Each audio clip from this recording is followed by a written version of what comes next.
Hello everyone, welcome to Agricoz commandos. अभी तक हम लोग बैक्टीरिया का सेल वॉल का स्ट्रक्चर देख चुके हैं और ग्राम पॉजिटिव और ग्राम नेगेटिव बैक्टीरिया के सेल वॉल में क्या डिफरेंस है ये देख चुके हैं। अब हम लोग देखते हैं कि वॉल्स के बिना जो बैक्टीरिया होते हैं ये ऐसी बैक्टीरिया जिनमें सेल वॉल लॉस हो चुका है किसी वजह से, वॉल लेस बैक्टीरिया, वो कैसे होते हैं और कौन कौन से होते हैं। तो सबसे पहले आता है हमारा प्रोटोप्लास्ट।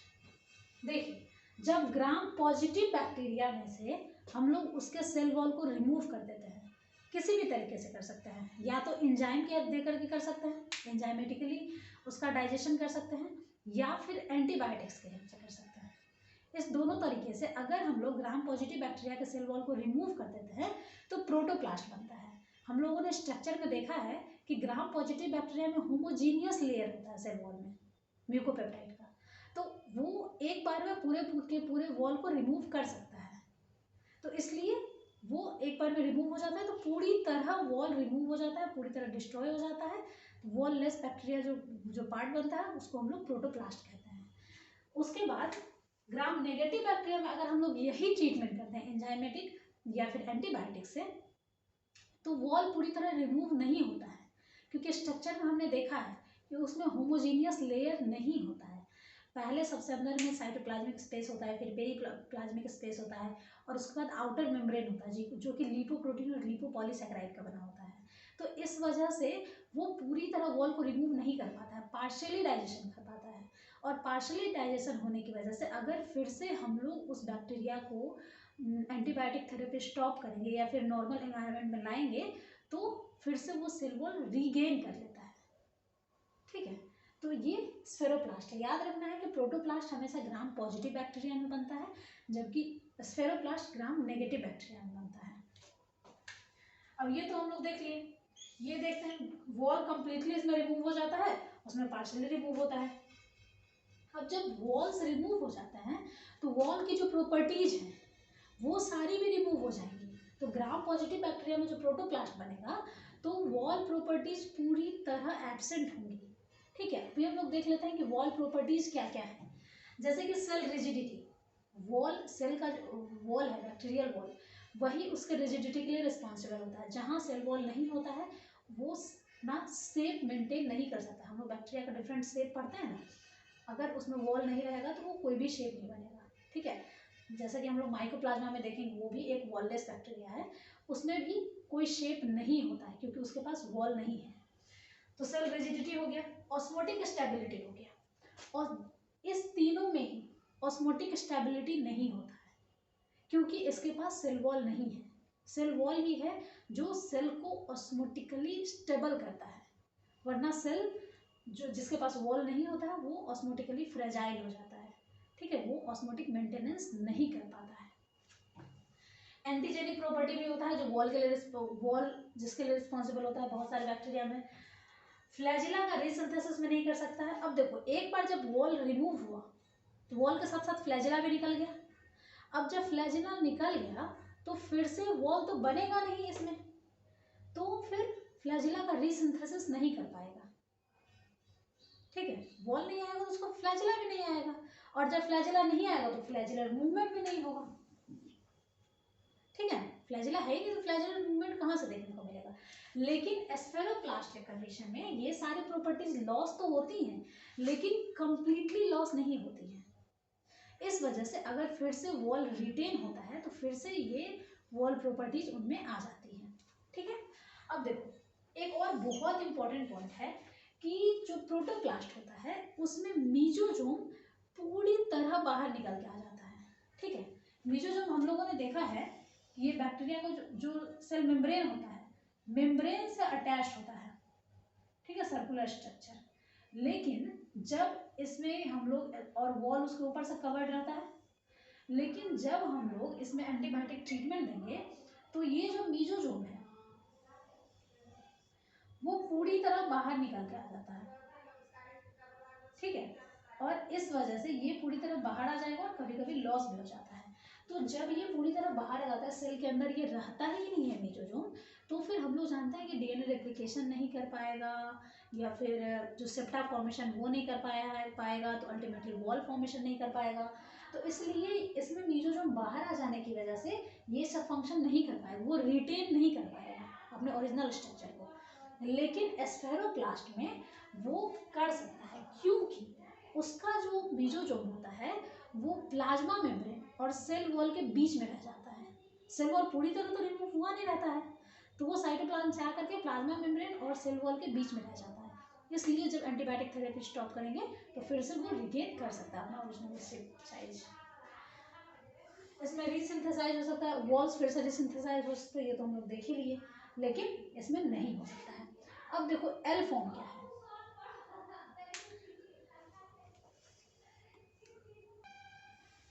अब देखिए एल फॉर्म क्या है, ये बैक्टीरिया इन्फेक्टेड एनिमल्स में प्रेजेंट होता है, ठीक है। ये भी एक टाइप का बैक्टीरिया ही है, ये एनिमल्स में होता है, जो बैक्टीरिया इन्फेक्टेड एनिमल्स होते हैं, और इसके पास वॉल नहीं होता है, इसीलिए इसको ऑस्मोटिकली स्टेबल बनाते हैं, यानी कि इसको एक तरह से मेंटेन करके रखता है।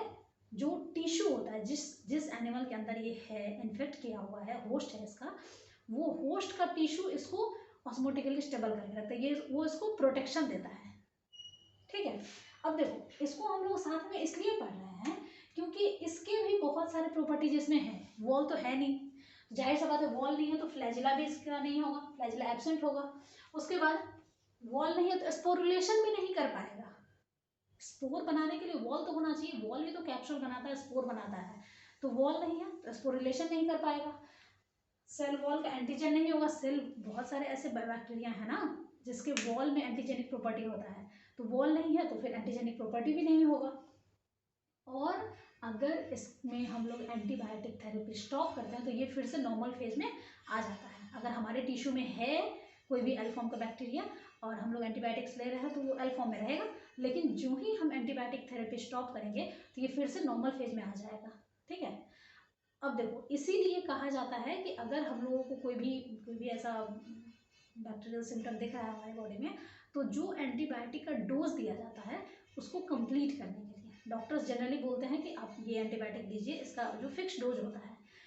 कुछ लोग क्या करते हैं, कुछ मेडिसिन लेते हैं फिर छोड़ देते हैं, उन्हें लगता है कि मैं अब ठीक हो चुका हूँ, और उसके तो वही होता है कि वो फिर से बैक्टीरिया नॉर्मल पॉपुलेशन बिल्डअप कर सकता है, ठीक है। हो सकता है वो स्फेरोप्लास्ट कंडीशन में हो और हम लोग एंटीबायोटिक थेरेपी बीच में स्टॉप करेंगे और फिर से नॉर्मल उतना ही हो जाएगा, फिर से बैक्टीरिया ग्रो हो जाएगा। तो इसलिए कहा जाता है कि एंटीबायोटिक का डोज कंप्लीट करने के लिए। अब देखिए एल फॉर्म के बारे में एक और बहुत ही स्पेशल चीज़ है। जनरली बैक्टीरिया का रिप्रोडक्शन कैसे होता है, बाइनरी फिजन से, लेकिन एल फॉर्म में बाइनरी फिजन नहीं होता है, इसमें मल्टीपल फिजन होता है, और इसलिए बहुत ही हाई रेट से ग्रो करता है।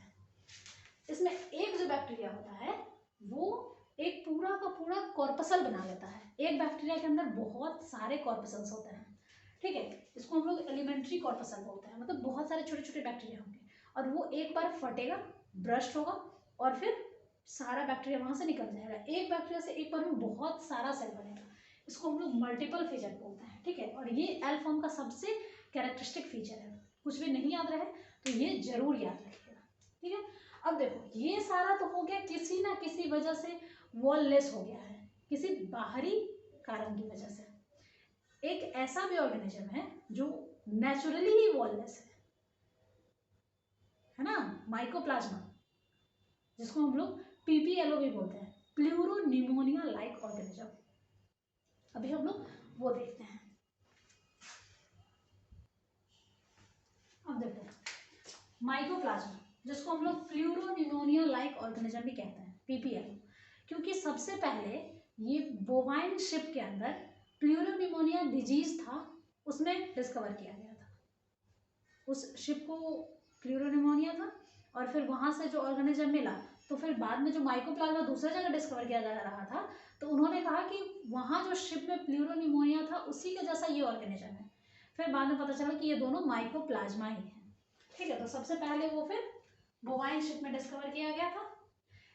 इसमें सेल वॉल होता ही नहीं है, बैक्टीरिया से, इसीलिए ये डिफरेंट है क्योंकि इसमें सेल वॉल होता ही नहीं है। बाकी जो हमने 3 भरा, प्रोटोप्लास्ट, स्क्लेरोप्लास्ट और एल फॉर्म, उस तीनों में सेल वॉल था लेकिन रिमूव हो गया था किसी वजह से, लेकिन यहाँ पे होता ही नहीं है।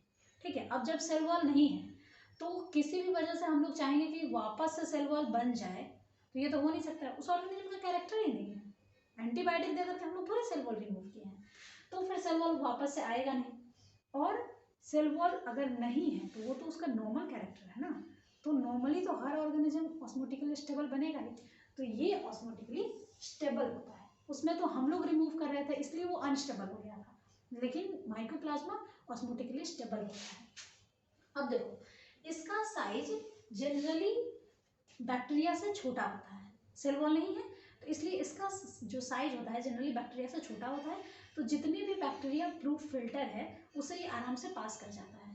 बैक्टीरिया प्रूफ फिल्टर जो होता है वो बैक्टीरिया को रोकेगा ना, लेकिन ये तो इसका साइज उससे छोटा है तो ये उससे इजीली पास हो जाता है। अगर इसको हम लोग कल्चर में ग्रो करते हैं तो उसका अपीयरेंस सेंटर में डेंस होगा और फिर बाकी चारों साइड थोड़ा सा स्पार्स होगा। तो इस अपीयरेंस की वजह से हम लोग उसको फ्राइड एग अपीयरेंस, जैसे कि एग को हम लोग ऐसे तोड़ करके तवा पे रखते हैं तो बीच में सेंटर में वो डेंस होता है और चारों साइड थोड़ा थोड़ा ऐसे रावा जैसा बना हुआ होता है ना, बबल जैसा, मतलब थोड़ा सा ऐसे फैल जाता है, तो वो फ्राइड एग जैसा अपीयरेंस बनता है। वैसा ही माइकोप्लाज्मा का अगर हम लोग इसके कल्चर में देखते हैं तो वैसा ही होता है, सेंटर में वो डेंस होता है और चारों साइड थोड़ा स्पार्स होता है। अब देखो, ये कल्चर में वो फ्राइड एग अपीयरेंस ये बहुत इंपॉर्टेंट है, ठीक है, बहुत बार आता है कि फ्राइड एग अपीयरेंस कौन सा ऑर्गेनिज्म देता है, bacteria, cyanobacteria, purple sulphur bacteria, या फिर कुछ भी इस तरह से रहता है, या कोई फंगस है, कोई स्पेसिफिक फंगस का नाम दे देगा, तो वहां पे कंफ्यूज नहीं होना, माइकोप्लाज्मा है जो कि फ्राइड एग अपीयरेंस देगा। और इसको कल्चर में ग्रो करने के लिए स्टेरोल देना होता है, ठीक है, हर ऑर्गेनिज्म का कुछ कुछ स्पेसिफिक न्यूट्रिटिव डिमांड होता है, इसको स्टेरोल प्रोवाइड करना पड़ता है कल्चर में ग्रो करके, एक्सेप्ट एकोइलोप्लाज्मा। एकोइलोप्लाज्मा को हम लोग स्टेरोल नहीं देते हैं कल्चर में ग्रो करने के लिए, ठीक है। अब देखो, इसके पास वॉल तो है नहीं, तो जो सबसे हमारा कॉमन एंटीबायोटिक है पेनिसिलिन, वो सेल वॉल पे अफेक्ट करता है ना, सेल वॉल ब्रेक करने का काम करता है, लेकिन इसके पास वॉल है ही नहीं, तो ये पेनिसिलिन से रेजिस्टेंट है, पेनिसिलिन के लिए ये इनसेंसिटिव है, पेनिसिलिन इसको नहीं मार सकता है क्योंकि पेनिसिलिन सेल वॉल को डिस्ट्रॉय करता है। इसलिए हम लोगों को किसी भी माइकोप्लाज्मा को किल करना हो तो हम लोग वहाँ पे पेनिसिलिन नहीं कोई और एंटीबायोटिक यूज करेंगे। सबसे कॉमनली टेट्रासाइक्लिन यूज किया जाता है क्योंकि हम लोग जानते हैं टेट्रासाइक्लिन प्रोटीन सिंथेसिस को रोकता है, राइट, वो प्रोटीन सिंथेसिस मशीनरी को हैम्पर करता है, ट्रांसलेशन में वो डिस्टर्बेंस कॉज करता है, वो सेल वॉल में नहीं इफेक्ट करता है, इसके पास सेल वॉल है नहीं तो इसलिए इस पर पेनिसिलिन इफेक्ट नहीं कर पाएगा, ठीक है। तो ये हुआ हमारा सेल वॉल लेस बैक्टीरिया, ठीक है। अब हम लोग देखते हैं कुछ बैक्टीरिया में साइटोप्लाज्म है और कुछ ऑर्गेनल्स हैं, वो सारा भी हम लोग देख लेते हैं जल्दी जल्दी। बैक्टीरिया के ऑर्गेनल्स वैसे बहुत ज़्यादा इंपॉर्टेंट नहीं है, लेकिन कुछ कुछ चीज़ बहुत इंपॉर्टेंट है, जैसे कि प्लाज्मिड।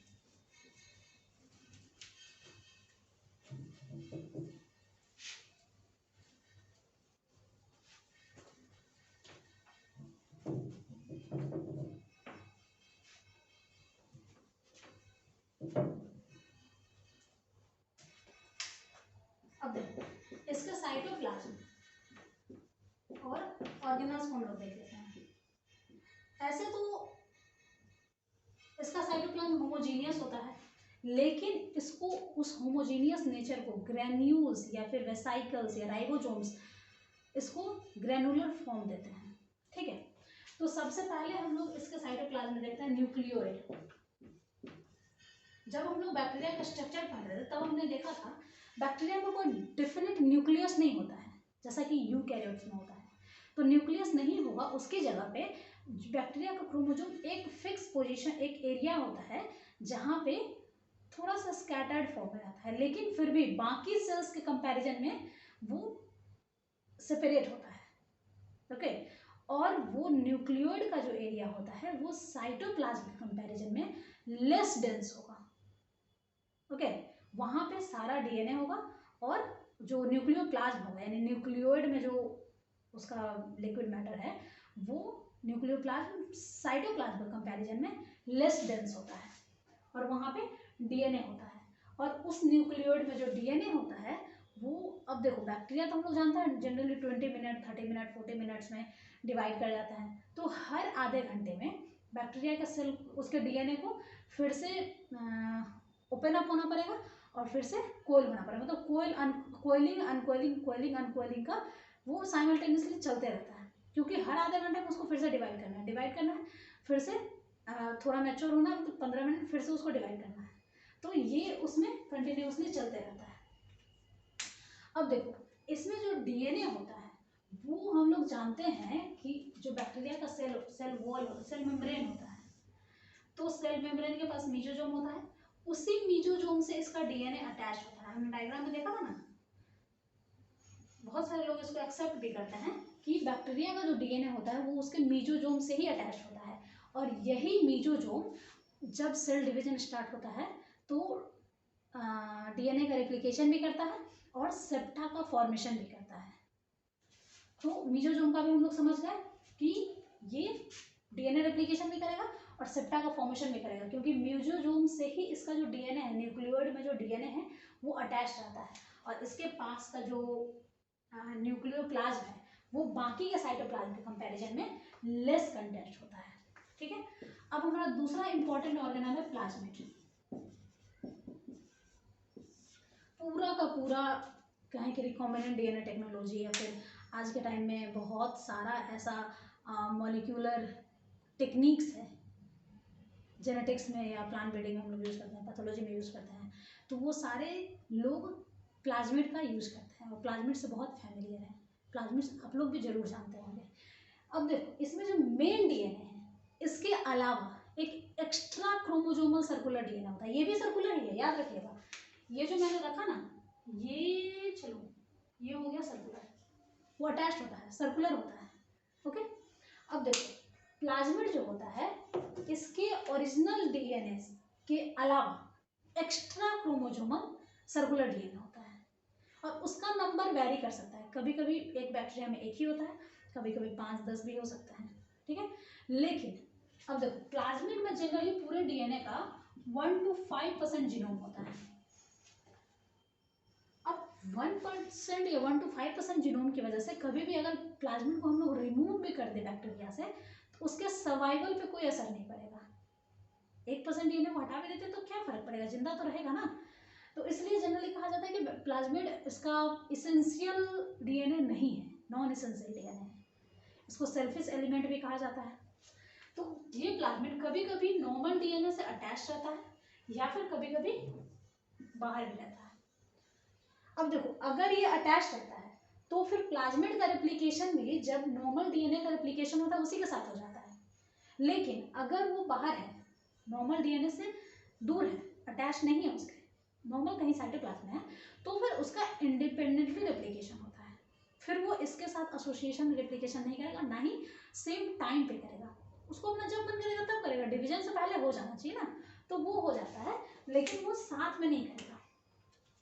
अब देखो इसके कुछ टाइप्स देख लेते हैं हम लोग। ऐसे तो हम लोग जानते हैं कि जो सबसे कॉमन है वो है एफ प्लाज्मिड।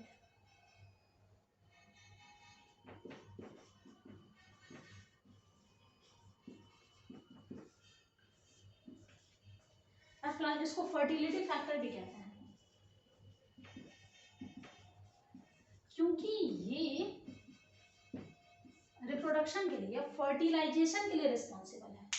इसके पास सेक्स पिलाई का जीन होता है,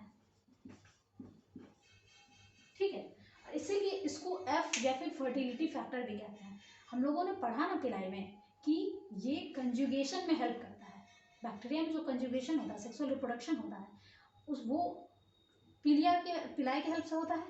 तो वही पिलाई का जो जीन होता है, पिलाई बनने के लिए जो जीन रिस्पॉन्सिबल होता है वो एफ प्लाज्मिड में होता है। अगर किसी बैक्टीरिया में एफ प्लाज्मिड नहीं है तो वो बैक्टीरिया कभी भी कंजुगेशन नहीं कर सकता है। ठीक है, दूसरा है रेजिस्टेंस प्लाज्मिड या आर प्लाज्मिड। ये जनरली एंटीबायोटिक से रेजिस्टेंस शो करता है। ठीक है, इसके पास डीएनए होता है, जीन होता है जो एंटीबायोटिक्स से रेजिस्टेंस के लिए रिस्पॉन्सिबल होता है। हम लोग जानते हैं कि बहुत सारे बैक्टीरिया के पास कुछ कुछ एंटीबायोटिक्स के लिए रेजिस्टेंट जीन पहले से होता है। उस जीन को हम लोग यूज करते हैं मॉलिक्यूलर मार्कर की तरह, या फिर बहुत सारे जगह पे हम लोग यूज करते हैं, ठीक है। या तो मॉलिक्यूलर मार्कर की तरह यूज करेंगे, या फिर उसको डायरेक्टली हम लोग किसी और ऑर्गेनिज्म में इनकॉर्पोरेट कर देंगे, जिस ऑर्गेनिज्म को हम लोग उस एंटीबायोटिक से रेजिस्टेंट बनाना चाह रहे हैं, ठीक है। तो ये हो गया हमारा रेजिस्टेंस या आर प्लाज्मिड। ये हमेशा एंटीबायोटिक ही नहीं, कभी कभी हैवी मेटल्स वगैरह से भी रेजिस्टेंस प्रोवाइड करता है। एक और है बैक्टीरियोसिनोजेंस,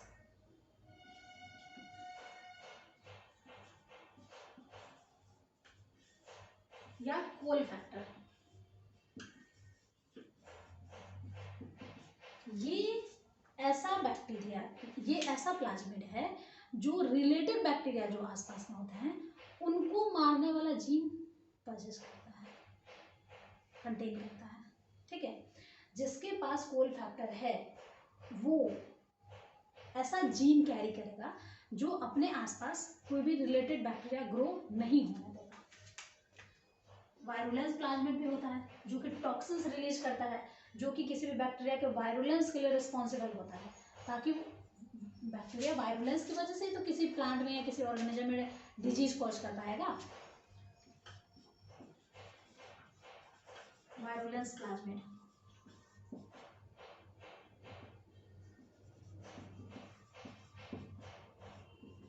जो टॉक्सिन्स का जीन कंटेन करता है और जो कि अल्टीमेटली उसके बैक्टीरिया के वायरुलेंस के लिए रिस्पॉन्सिबल होगा, उसके पैथोजेनिसिटी के लिए रिस्पॉन्सिबल होगा।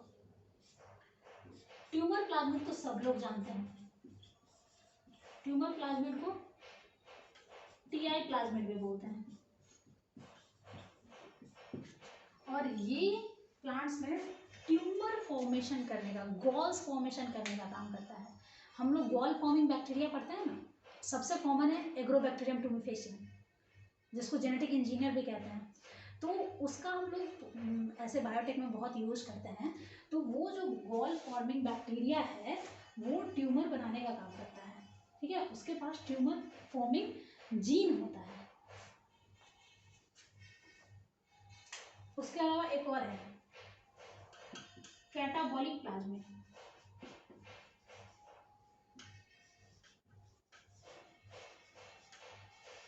ये नॉर्मल जो कैटाबॉलिक एंजाइम्स हैं उसका जीन कंटेन करता है कैटाबॉलिक प्लाज्मिड। ये हो गया हमारा कुछ important plasmid, F plasmid, R plasmid, bacteriocinogen plasmid या col factor, virulence plasmid, tumour plasmid या टीआई प्लाज्मिड जो कि एग्रोबैक्टीरियम ट्यूमिफेसियम के पास है, और कैटाबॉलिक प्लाज्मिड, ठीक है। इसके अलावा और भी कुछ प्लाज्मिड्स होते हैं, लेकिन वो सब हम लोगों के सिलेबस के हिसाब से नहीं। अब देखो प्लाज्मिड हो गया,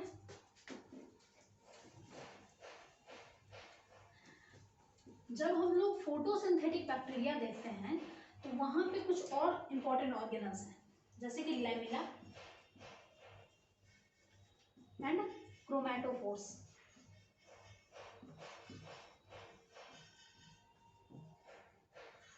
जो लैमिला होता है वो प्लांट, जो हायर प्लांट्स है उसके थैलाकॉइड का होमोलोगस होता है,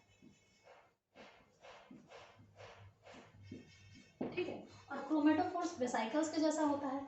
जब हम लोग देखते हैं प्लांट, अब देखो ये बैक्टीरिया का सेल है, ठीक है। अब इसके पास बहुत सारे क्रोमैटोफोर्स है, ठीक है, ये वेसाइकल्स के फॉर्म में होता है, ओके। अब ये जो इतने सारे क्रोमैटोफोर्स हैं इसके पास, अगर इसको हाई लाइट कंडीशन मिलेगा, लाइट इंटेंसिटी बहुत ज़्यादा हो रही है, फिर दिन हो रहा है, या फिर बैक्टीरिया ऐसे जगह पे है जहाँ बहुत ज़्यादा लाइट है, तो ये सारे क्रोमैटोफोर्स हैं, ठीक है।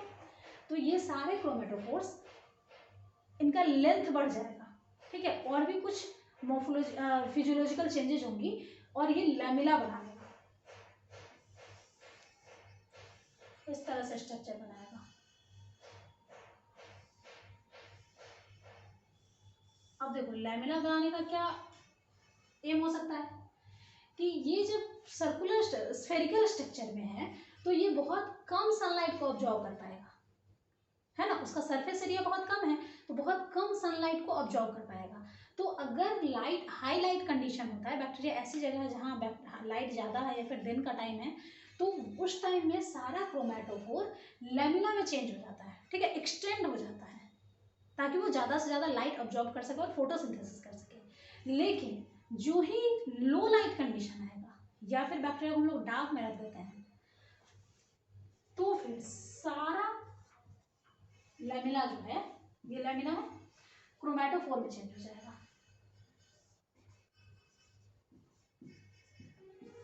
ये कॉन्सेप्ट नोट भूलिएगा। अगर ज़्यादा लाइट है तो उसको ज़्यादा लाइट ऑब्जॉर्व करना है, तो वो पूरा फैल जाता है कि चलो ठीक है, ज़्यादा लाइट आओ, हम ऑब्जॉर्व कर रहे हैं, ताकि ज़्यादा से ज़्यादा फोटोसिंथेसिस कर सकें।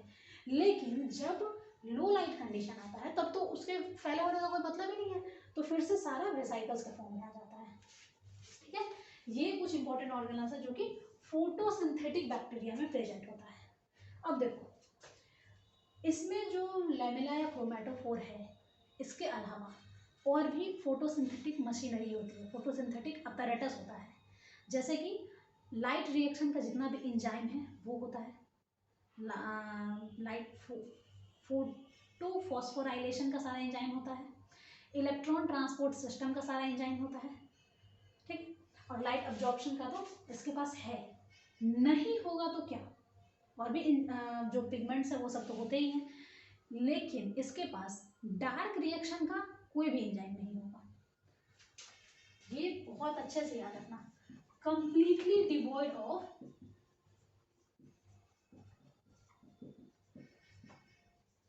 Enzymes responsible for dark reaction. इसलिए बैक्टीरिया में लाइट रिएक्शन तो होता है, फोटोफॉस्फोराइलेशन होता है, लेकिन कभी भी डार्क रिएक्शन नहीं होगा। अब देखो, इसके अलावा भी कुछ ऑर्गेनल्स हैं, जैसे कि राइबोसोम, हम लोग जानते हैं बैक्टीरिया में कैसा राइबोसोम होता है। यूकैरियोट्स में 80s राइबोसोम, यूकैरियोट्स के न्यूक्लियस यानी साइटोप्लाज्म है, लेकिन अगर यूकैरियोट के माइटोकॉन्ड्रिया की बात करें तो वहाँ 70s राइबोसोम है। बैक्टीरिया में भी 70s राइबोसोम होता है। एस यानी सेडिमेंटेशन कोफिशिएंट, इसका सेडिमेंटेशन कोफिशिएंट 70 होता है, और ये जो एस होता है ये स्ट्रेटबर्ग यूनिट को डिनोट करता है। ओके, इसका साइज जनरली 100 एंगस्ट्रॉम होता है, और ये रिजर्व मटेरियल की तरह बिहेव के साथ ही रहता है सेल में। ओके, अब देखो, राइबोसोम तो हो गया, इसके अलावा भी कुछ है, जैसे कि मीजोसोम। मीजोसोम हमने पढ़ा है, अभी यहाँ पे हम लोग डायग्राम बता रहे थे।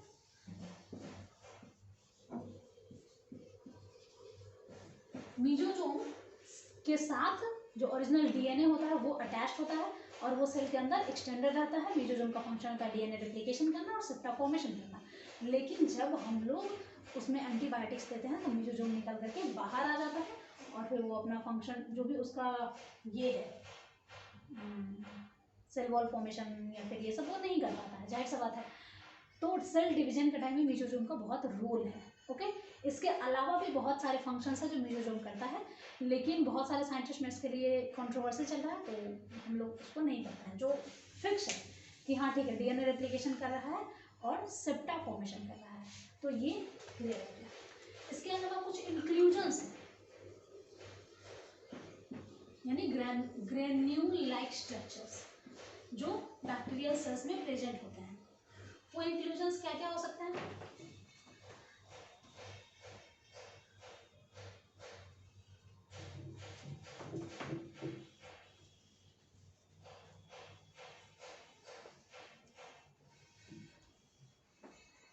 देखो, सबसे पहला तो हो सकता है ग्रेन्यूल।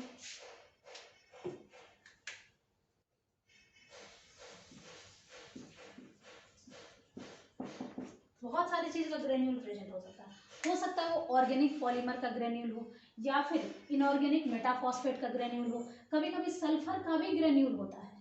ठीक है,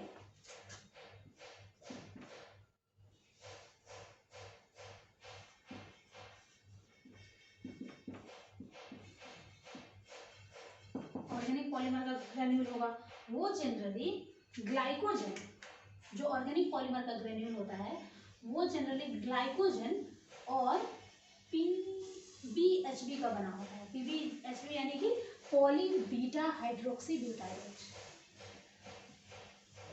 ग्लाइकोजन है ना,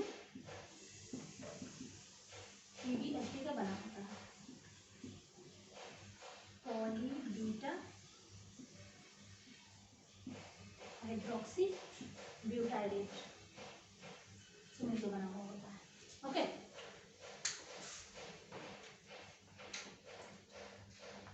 अब देखो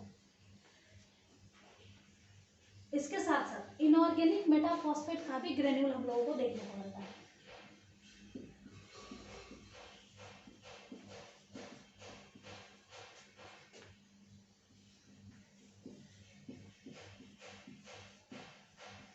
इनऑर्गेनिक मेटाफॉस्फेट का भी ग्रेन्यूल होता है जो वोल्यूटीन का या फिर मेटाक्रोमेटिक सब्सटेंसेस का बना हुआ होता है।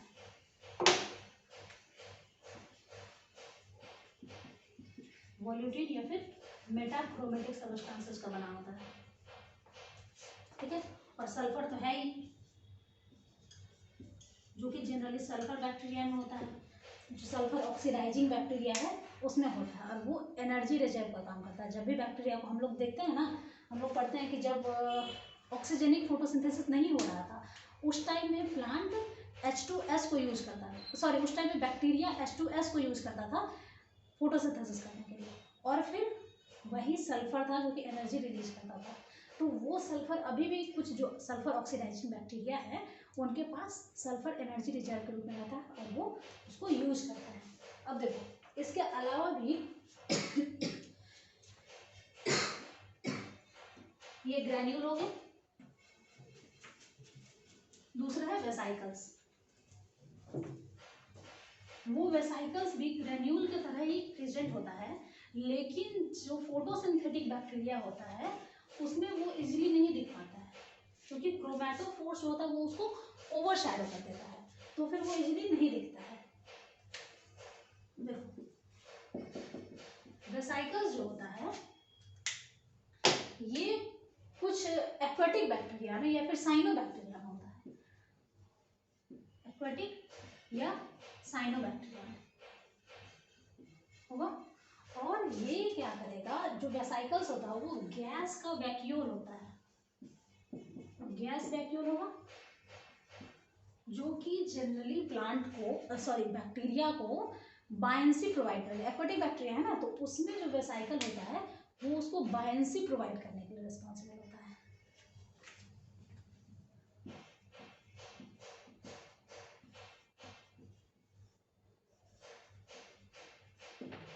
उसको बायंसी प्रोवाइड करेगा, ठीक है। अब देखो मैग्नेटोजोम्स भी होते हैं,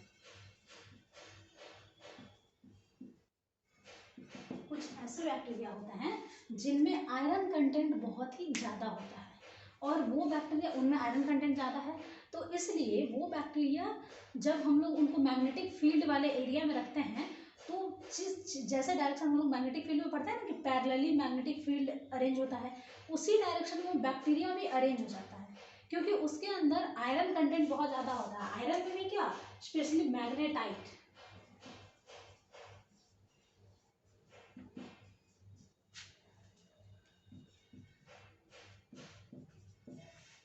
मैग्नेटाइट प्रेजेंट होता है, जो कि इसमें आयरन कंटेंट है, और ये उसी की वजह से वो मैग्नेटिक फील्ड में अलोंग द लाइन अलाइन कर जाता है, या फिर जहां मैग्नेटिक फील्ड होता है वो मैग्नेटिक फील्ड के डायरेक्शन में मूव करता है। ओके, तो ये तरह हमारा साइटोप्लाज्म का या फिर ऑर्गेनल्स जो हो गया। इसके अलावा कुछ और ऐसे स्ट्रक्चर्स हैं जो इम्पॉर्टेंट स्ट्रक्चर्स हैं, वो भी हम लोग देख लेते हैं, जैसे कि एंडोस्पोर।